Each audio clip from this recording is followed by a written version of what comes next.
defending the free market, and making the moral case for capitalism. The Justin Moore Show. Hey everybody, welcome to the Justin Moore Show. Okay, let me just first start out here. I want to jump to what Janet Yellen said at Jackson Hole. But first off, one of my episodes from about, I think it was like 2 weeks ago, it was the one where I was talking about the economy and what's going on. The episode cut off at about 23 minutes. And a listener of the show, I want to thank him, Tom, he pointed out to me, he's like, hey, you know, it cut off. And so I went and I looked at it and I realized, I don't know what happened, but basically what I do is once I have the episode ready, I go and I upload it to my podcast hosting service. And then from there, I set my release date and then it just gets released. Well, apparently what must have happened when it was being uploaded to the podcast hosting service, it must not have uploaded all the way. And so it got cut off. So basically what I did is after realizing that, I went back, I just re-uploaded it. I made sure it was all the way uploaded. And the episode's it's 31 minutes long now as opposed to the 23 you guys might have heard. So you're missing out on, just almost 9 minutes in the last 9 minutes of the show. So if you guys realize that something was going on and you're like, okay, why did Justin just cut out? He didn't do his normal, ending of the show. There wasn't any music. Just go back, check that one out. And I can't remember what I said that last 9 minutes, but you do not want to miss it. That's all I know, okay? Okay, so recent news. This was last Friday. Janet Yellen, she was in Jackson Hole. Now, every year during this time, the Fed chair speaks from Jackson Hole. Actually, it was a few years ago at Jackson Hole is when Ben Bernanke announced QE3. But no, Janet Yellen did not announce for QE4 at this meeting. But it is interesting from her comments what she said. Actually, it's a lot of basically the same stuff that she's always been saying. And I want to get to that because, I think a lot of people in reading some of the headlines from this Jackson Hole meeting, I think they completely missed it, actually. I mean, sure, they got it roughly right, but there was some really key things that she said when you read between the lines in her speech that I think are quite revealing of what she thinks. And that's what I want to get to today. I'm actually going to read a few quotes directly from her speech. And so just before Janet Yellen gave her remarks at Jackson Hole on August 26th, which was last Friday, as I said, I was kind of watching the gold price. And basically, by the time she got done speaking, the gold price had shot up around like $20. And then basically, it stayed up, but then a few hours after her speech, gold and silver went down, and they basically fell to where they started the day. So it's like nothing really happened. So, so it was really a kind of a back and forth. Gold was kind of sporadic. So I don't know. It didn't. So basically what we're kind of looking at here is that a lot of people, there was no surprise from Janet Yellen from her comments at Jackson Hole. But a lot of people will be anticipating next Friday, actually from when this episode comes out, it's this coming Friday, the jobs report comes out. And according to what Yellen said in her speech, hey, if this jobs report's good, then heck, she might be ready to raise interest rates in September. Like I said earlier in previous podcasts, no, I do not see the Fed raising interest rates in September at all. I think the chance of that is almost nil, especially with an election coming up. The Fed's not going to raise interest rates just before the election. That could help Donald Trump. Come on. Okay, so as I promised you guys, I have several quotes here I want to read from Janet Yellen's speech at Jackson Hole. So let's start with the first one here. And this is what Janet Yellen says. U.S. economic activity continues to expand, led by solid growth in household spending. But business investment remains soft, and subdued foreign demand and the appreciation of the dollar since mid-2014 continue to restrain exports. While economic growth has not been rapid, it has been sufficient to generate further improvement in the labor market. Smoothing through the monthly ups and downs, job gains averaged 190,000 per month over the past 3 months. Although the unemployment rate has remained fairly steady this year, near 5%, broader measures of labor utilization have improved. Inflation has continued to run below the FOMC's objective of 2%, reflecting in part the transitory effects of earlier declines in energy and import prices. Okay, it's actually pretty interesting what Jenny Yellen says here. I love how she basically talks about the appreciation of the dollar since mid-2014 and how that's restrained exports. Now, from before Janet Yellen ever stepped in as Federal Reserve Chairwoman, I always thought that, especially with her being a devoted Keynesian, they don't like a strong currency. They want a weak currency because that encourages exports, and that's what they're all about. And they see that as a way to get the economy going. So it's amazing how Janet Yellen, since she stepped in as the Federal Reserve Chairwoman in 2014, she's let the dollar appreciate as much as it has. Now, of course, there has been a lot of other global concerns and, people, other countries going into the dollar, that sort of thing. And like with the yuan being devalued. But again, it's just interesting. And I wonder how much longer will Janet Yellen let the dollar continue to strengthen. I mean, I really think the dollar, we've hit the top. And now the dollar trend is going to reverse. As good as gold and silver have done this year, this is still with the dollar staying remarkably strong. What happens when the dollar goes back down to where it was in 2011? Gold will be north of $2,000 an ounce. That much I am very confident with. And silver will be over 50. So there you go. Now she also said, when I just read here, how, look, we haven't seen the crazy economic growth we want to see. But, jobs numbers have been decent the past 3 months. But she says that business investment remains soft. Janet Yellen, that's a big effing deal, to quote Joe Biden, of course. Look, you can't have a recovery without business investment first. It's that simple. And actually, the numbers we're getting in from business investment, it's fell for 3 consecutive quarters. This isn't good. The last time it did this was in 2009, and we were in the midst of the Great Recession, my friends. And so what is Jenny Yellen talking about? We're like talking up some sort of recovery. No, you can't. As I said, you can't have a recovery without business investment first. When Janet Yellen's talking about consumer spending, increased job numbers, and this 5% low unemployment rate, those are all lagging indicators. So those are always the last things to show, when you've had business investment first. And so she's looking at the wrong numbers. That doesn't tell us if the economy's improving or not, especially when the government manipulates the hell out of them anyway. Okay, here's the next quote from Janet Yellen from her Jackson Hole speech.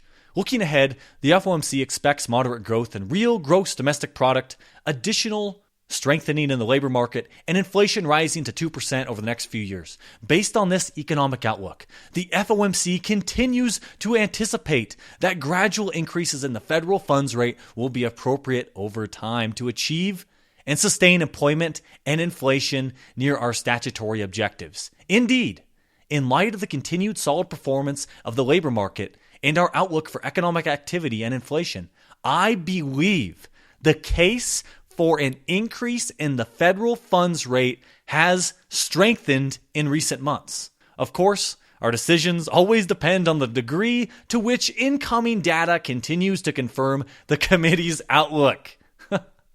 Okay, now the key words in that paragraph I just read to you guys, and I said it slower, so it really stuck out, where she said, I believe the case for an increase in the federal funds rate has strengthened in recent months. Okay, because the reason why Janet Yellen says that, she's looking at the previous few months. She's looking at, look at those great job numbers. I think the economy is doing a little bit better. And so, hey, it might be better to raise rates sooner rather than later, or at least notch them up 0.25%. So that's what she's saying. And which the market wasn't really surprised by her saying that, because remember at the beginning of this year, the Fed was expecting to raise rates 4 times. Well, so far, it's almost September, and the Fed still hasn't raised interest rates 1 time. So what does the Fed know anyway? They don't. So continuing from her speech at Jackson Hole. And as ever, the economic outlook is uncertain. And so monetary policy is not on a preset course. Our ability to predict how the federal funds rate will evolve over time is quite limited because monetary policy will need to respond to whatever disturbances may buffet the economy. In addition, the level of short-term interest rates consistent with the dual mandate varies over time in response to shifts in underlying economic conditions that are often evident only in hindsight. For these reasons, the range of reasonably likely outcomes for the federal funds rate is quite wide. Okay, so Janet Yellen is admitting right here in what I just read that she has no idea what the federal funds rate will be a year from now or any time. She's saying, hey, look, the federal funds rate, it's not on this predestined course. They're looking at market conditions, world conditions, that sort of thing. And like I just said, how the Fed originally was thinking they're going to raise rates 4 times this year. So far, they haven't raised them once. Maybe I see them maybe raising it 0.25% in December. That's it. And as I've said in previous podcasts, this last month or so, how the Fed is not going to raise interest rates in September. Why would they do that right before the election when raising interest rates could drastically affect the stock market and cause a lot of volatility? Do you want that to happen just before an election where that can benefit Donald Trump? No. Janet Yellen, no, she's not going to raise interest rates in September. If she does, holy crap. So when Janet Yellen's talking about that they have a very wide possibility for the federal funds rate, so, it's, again, she wants that flexibility to be there. And Janet Yellen always likes to talk about raising interest rates, but she never does it. You know what's interesting? Since Janet Yellen stepped in as Federal Reserve Chairwoman in January of 2014, this whole entire time, for more than 2.5 years, Janet Yellen, this is amazing. I can't believe this. I can't believe people still believe what Janet Yellen is saying, because she has said this whole time that she wants to raise interest rates. Oh man, this economy, it's going gangbusters. Things are improving all the time. We are so eager to raise interest rates. And she's raised interest rates only one time. She raised them 0.25%, and that was last December. Seriously, ladies and gentlemen, interest rates are going to be near zero for a very long time. The Fed is going to keep them near zero as long as they have control to do so. But that's the big thing that a lot of these so-called experts don't realize. They're assuming that the Fed will always be in control of the interest rate. What happens when other countries are like, okay, hey, we're not going to buy U.S. debt unless we're paid a significant premium, because paying that low interest rate for the risk you guys have with your extremely high debt situation, no, we're not going to do that. We'd rather just buy gold or diversify in some other way. So that's just one thing.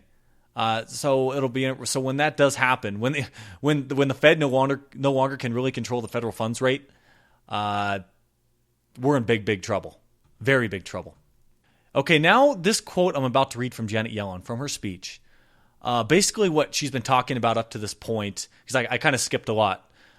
She's talking about what happened in 2008 and how the Fed acted then, how they responded to the crisis, and how she's making the case now in her speech that the Fed has had to expand its toolkit to deal with the next crisis, and so that they'll be ready for it. And, for instance, Janet Yellen makes the point that, hey, look, we're already at 0%, so it's kind of hard to cut them. But I guess we could go to negative, couldn't you? Well, Janet Yellen actually kind of alludes to negative interest rates in this paragraph I'm about to read. And I will slow down the key in this paragraph here. Of course, by the end of 2008, stabilizing the federal funds rate at a level materially above zero was not an immediate concern because the economy clearly needed very low-term interest rates. Faced with steep rise in unemployment and declining inflation, the FOMC lowered its target for the federal funds rate to near zero, a reduction of roughly 5 percentage points over the previous year and a half. Nonetheless, a variety of policy benchmarks would, at least in hindsight, have called for pushing the federal funds rate well below zero during the economic downturn. That doing so was impossible highlights the second serious limitation of our pre-crisis policy toolkit, its inability to generate substantially more accommodation than could be provided by a near zero federal funds rate. Okay, see? Janet Yellen's pointing out, hey, look, based on the policy benchmarks from 2008, during that crisis, looking at it in hindsight, if we would have we should have lowered rates significantly below zero. That's what she just said in that quote right there. Let me reread that part, that line. No one in the media picked up on this. Nonetheless, a variety of policy benchmarks would, at least in hindsight, have called for pushing the federal funds rate well below zero during the economic downturn. Right there. People wondering, will Janet Yellen take rates below zero based on what she just said there? Yeah, she will. That is part of her advanced toolkit she's talking about in this speech. It is one of the many tools. So there, all these people who will be asking the experts about this, will the Fed really go zero? Well, is it really a possibility? She just said it right there. I didn't see any headlines on Wall Street Journal, CNBC, you name it. No one was talking about this at all. I mean, it's amazing. Here I am. I'm just some kid from Montana. I can't believe that no one else is picking up on this stuff. Okay, anyway, I have a lot more to get to here. Okay, get this quote from Janet Yellen. I found this to be very interesting as well. During the past 9 recessions, the FOMC cut the federal funds rate by amounts ranging from about 3 percentage points to more than 10 percentage points. On average, the FOMC reduced rates by 5.5 percentage points, which seems to suggest that the FOMC would face a shortfall of about 2.5 percentage points for dealing with an average-sized recession. Wow. Isn't that amazing what she just said right there? It's actually a pretty interesting stat. Okay, so what she just said, just to put this in my own words here, instead of Janet Yellen speak, which can be kind of hard to take in. Okay, so if you look back in the last 9 recessions we've had here in the United States, when the Fed comes in to respond to crisis, like, okay, whoa, we got to stop this recession from getting worse. So on average, the average recession, the Federal Reserve cut interest rates by about 5.5 percentage points. Okay, so at the very minimum, they cut interest rates as little as 3% to at most 10%. Okay, so as she just said, to deal with the average recession, to deal with your average run-of-the-mill recession, the Fed cut interest rates by 5.5 percentage points. Well, looking at interest rates that are near zero right now, we're basically at 0.5%. If we just have the average recession in the near term, well then I guess we'd have to have a negative interest rate of 5%, right? And what if I said on my show, I've said that the next crisis that's coming, it's going to make 2008 look like child's play. It's going to be the worst crisis we have ever seen in the United States. So this will not be your average run-of-the-mill recession. So for the Fed to respond in an average sort of way by cutting rates 5.5 percentage points, is that enough? No, but also to be fair to Janet Yellen, she's also making the case that, hey, look, because of the new tools we have in our little toolkit, we have more options than just lowering interest rates as we've done before. And actually, what I'm about to read here alludes and adds to that point. Okay, so here, this is what Janet Yellen says from her speech again at Jackson Hole. FOMC's current ability to respond to recession, given that there is little scope to cut the federal funds rate at the moment, but that does not mean that the Federal Reserve would be unable to provide appreciable accommodation should the ongoing expansion falter in the near term.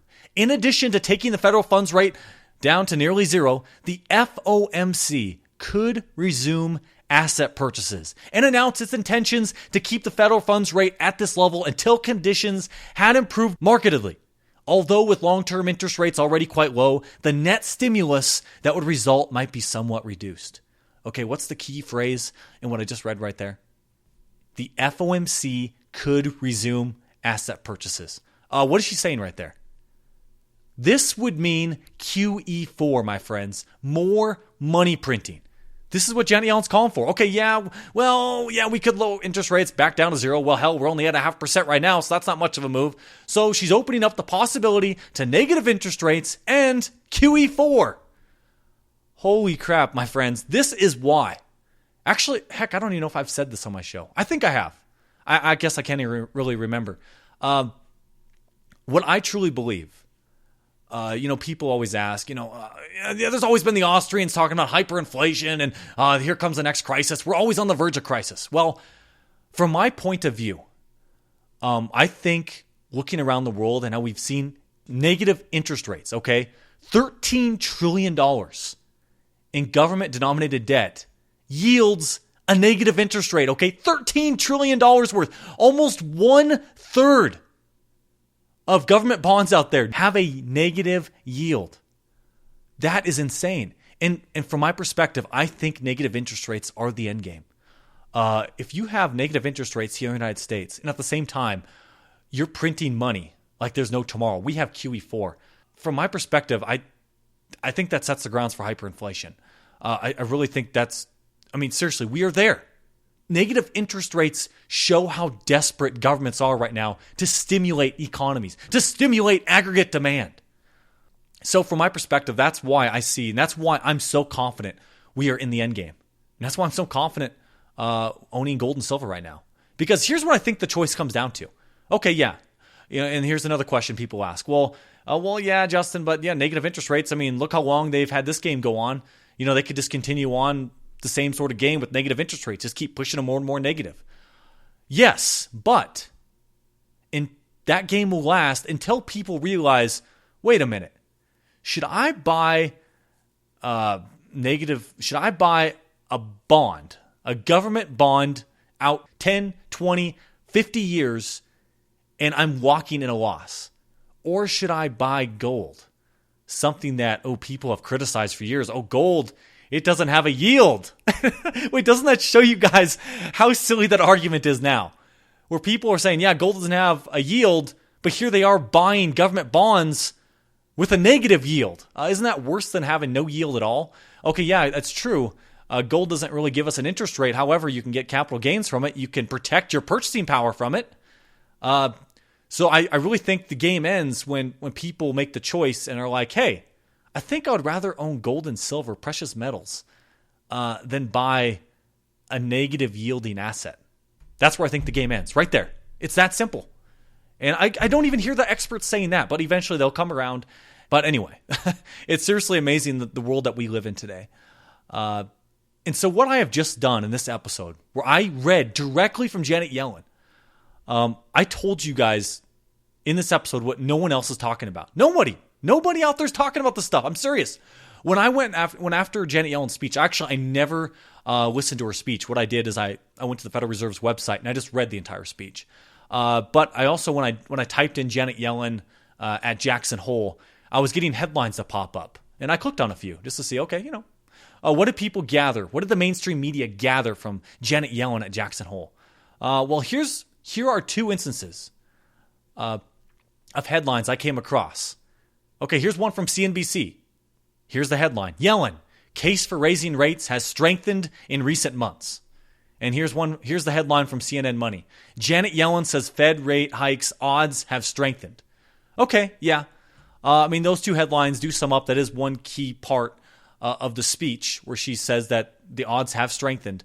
But their whole commentary, if you read their articles, it's all based around those headlines right there.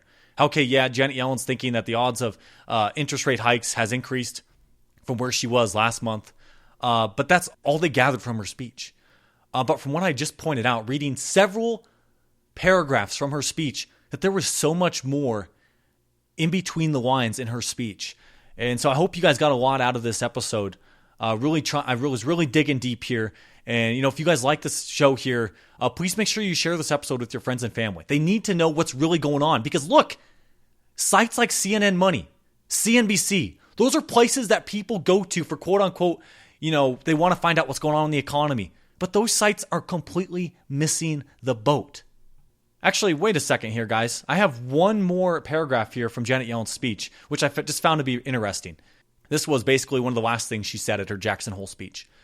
Finally, and most ambitiously, as a society, we should explore ways to raise productivity growth. Stronger productivity growth would tend to raise the average level of interest rates and therefore would provide the Federal Reserve with greater scope to ease monetary policy in the event of a recession. But more importantly, stronger productivity growth would enhance Americans' living standards. Janet Yellen, everything you're doing at the Fed to quote-unquote help our economy is the reason we have horrible productivity growth. Where do we get productivity growth? Well, from people investing in businesses and businesses creating new products, innovating. You need business investment. Where do you get investment? From capital. Where do you get capital? From savings. Why aren't people saving? Because interest rates have been near 0% for almost 8 years now. Janet Yellen, interest rates should be going up. They should not just be hanging out and chilling near 0%. I'm sorry. This is basic stuff right here. You have it completely wrong. And then at the very last line, the very last thing she said in that little couple sentences there, she said, but more importantly, stronger productivity growth would enhance Americans' living standards. Janet Yellen, if you really gave a damn about improving people's living standards, maybe you shouldn't have a purposeful Fed policy of 2% inflation a year. That's like, okay, for anybody out there who has a job, if you are not receiving a raise that's greater than 2% every year, your standard of living is going down because of inflation. The people who are poor are those who cannot protect themselves from inflation because they live paycheck to paycheck and all their money goes to food and housing and so forth. And that's the things. And so as prices rise, I mean, a 10% rise in prices, that's 10% of their paycheck that's they're now 10% poor, basically. And also the retirees, those who are on fixed incomes, they're also the most hurt by this lower standard of living because of a purposeful policy of 2% from the Fed. But who can protect themselves? Well, it's the rich. Those people, my listeners out there, you guys who are able to buy physical gold and silver and invest in gold and silver miners, guess what? We can outpace, and we actually benefit from inflation. What have I said in previous podcasts? Well, look, gold and silver, the best performing assets of this year. Gold's up over 25%, silver's up over 40%. And then if you have invested in the miners, you're up a couple 100% this year. Look, we are beating inflation by a long shot, but the poor, they can't protect themselves like you and I can. So what you guys are doing at the Fed, Janet Yellen, it's destructive. You know, I guess, Janet Yellen, I can't only blame you. We got to go back. We got to blame your buddy Ben Bernanke. We got to blame Alan Greenspan. We got to blame all those big spending politicians in Washington, D.C. Hell, we got to blame the voters who vote for these big spending politicians and who want a free lunch. There's plenty of blame to go around. And what I've said several times on this podcast, since I started it in 2014, we're going on almost 2 years now of this show. But what we have set ourselves up for is a crisis. It's going to be the biggest crisis our country has ever seen. So good work. Good work. All the people who I just mentioned above. And of course, there's more blame to go around. But all your little policy tools, Janet Yellen, that you talked about in this speech, as great as those little tools might be where you can kind of manipulate things, you can't defy basic economics. We need a correction to occur, and you are preventing the correction from happening. Recessions are beneficial. That's how you get the poor doers out there. You let them go broke, so then their assets can be transferred to some entrepreneur who actually is a better allocator of resources. That's how you get a recovery. But the Federal Reserve doesn't get that. They're trying to prevent a recession from happening. They're trying to prevent the necessary correction. All people need to do is go back and look at what happened in 1920, 21 with that horrible recession then. Where guess what? What did the Federal Reserve do? What did the government do? Were there any stimulus packages? Did the Federal Reserve have stimulus? Did the Federal Reserve print money? No. The government didn't do anything. And we are out of one of the worst recessions our country has ever seen. We were out in about 18 months, where I'm sure you guys have heard of the Roaring 20s. Well, that's what soon followed. And yeah. And so there you go. So Janet Yellen, you really should just be stepping the hell out of the way, along with you, all you big spending politicians out there. Shrink the size of government, please, would you? That would be nice. Now, okay, guys, dang, I am running a little long, but you know what? I think I might.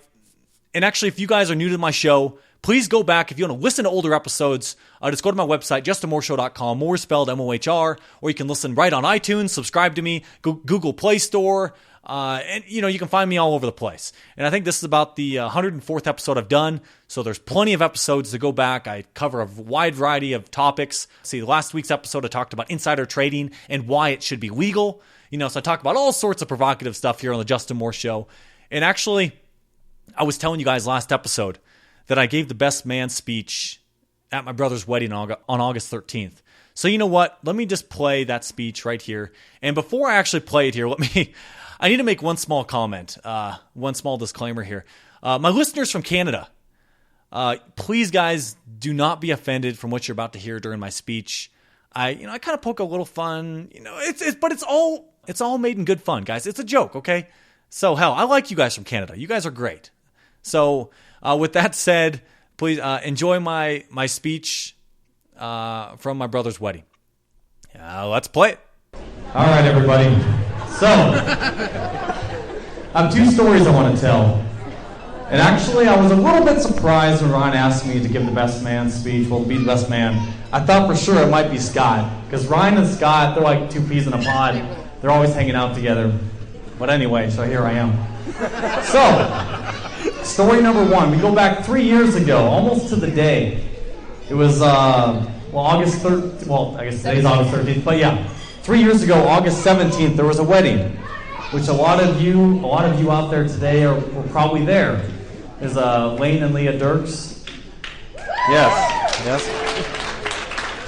Anyway, at this wedding, it took place in Laurel, and there was a little convention center, or I guess whatever you call it, community center, and it was really hot in there. So I'm outside, and I come back in for drinks, and as I come inside, Ryan walks right by me. And it's like he didn't even recognize me. I'm like, okay, what's going on? And then this girl follows right behind him. I'm like, okay, who's this girl? So I kind of study him a little bit as I'm waiting in line for my drinks. And yeah, I didn't know what was going on. I felt like, you guys know that story, Rip Van Winkle? He's like this guy who fell asleep, passed out. I don't know if he's a drunk or whatever it was. It's like 20 years he passed out. He wakes up and he doesn't know anybody. I mean, that's kind of how I felt. It was like this guy. And I didn't know what was going on because Ryan came to this wedding and he was single. And here he was like with this girl, and I'm like watching these guys. And again, as I'm waiting in line for my drinks, I guess a round of drinks, so it wasn't just for me. But I'm watching, so yeah, Katie followed Ryan, and then they're in this little huddle, then Ryan follows Katie, and they're just following each other like two sheep. It's only two in a flock, I guess. I don't know. And I could not believe it. It was crazy. Okay, now we fast forward 4 months. So here Ryan and we're in Germany. And we're on it's a John Deere tour. It's 7 weeks, or no, not 7 weeks, 7 days long. They have different events for every single day. And basically what they have is 4 different groups. And for each group, it's about 35 to 40 people per group.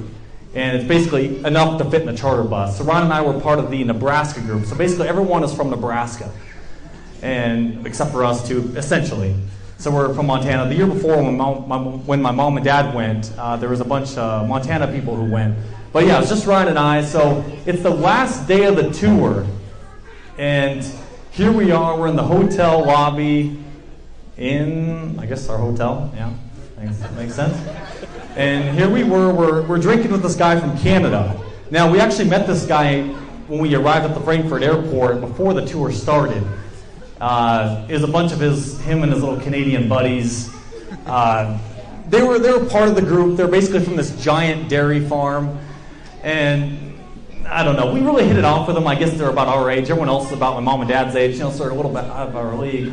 But, so here we were talking to these guys from Canada. And I know, just the one guy. And just keep in mind about this guy, he wore a Case IH hat. And this is at a John Deere tour, so that kind of gives you an idea this guy's a piece of work to start with. So here we are with this guy talking. I don't know how this conversation came about, but we wanted to decide who had the hottest girlfriend or wife. So, yeah, I know, it's a true story. So I pull out a picture, with my phone. I'm like, this is my girlfriend at the time, okay. And then Ryan pulls out his phone, and he shows a guy from Canada. And then Ryan, for some reason, he puts his phone. I swear to God, I remember this like it was yesterday. He puts his phone in my face. Look at how hot she is. I'm not kidding you. Yeah, it's true. Yeah, so at this point, I'm Ryan's brother, obviously, and I'm like, okay, what's going on here? I mean, first off, I know what Katie looks like. I know who the girl you're dating. I know what she looks like. And then second off, I mean, you're asking me, like, do you think your girlfriend is hot or not? I mean, I'm your brother. Like, what am I supposed to say? So I just kind of moved my head around and mumbled a little bit, so he didn't know what the hell I was saying. So, but now, it's the guy from Canada's turn here. Now, this guy pulls out his phone. He actually just recently got married. And this is a true story. I'm not making this up, I swear to God. So, so he pulls out his phone. He's got his little wedding picture. The guy's in his tux. And then there's his bride in the white dress over there. You know, good-looking blonde girl. They just got married a few months ago. And then there's something in the middle. I can't even talk. There's something in the middle of this picture. Remember I said this guy's from a giant dairy operation, right? Yeah, exactly. There was a dairy cow in the middle of the wedding picture. I swear to God. I could not contain myself. I'm like, what is going on here? We went to a guy from Canada, right? I mean, can you just imagine this guy, like, he's showing off his house, like, yeah, this is my wedding picture. Here is me. Oh, that's my best producing milk cow, Bessie.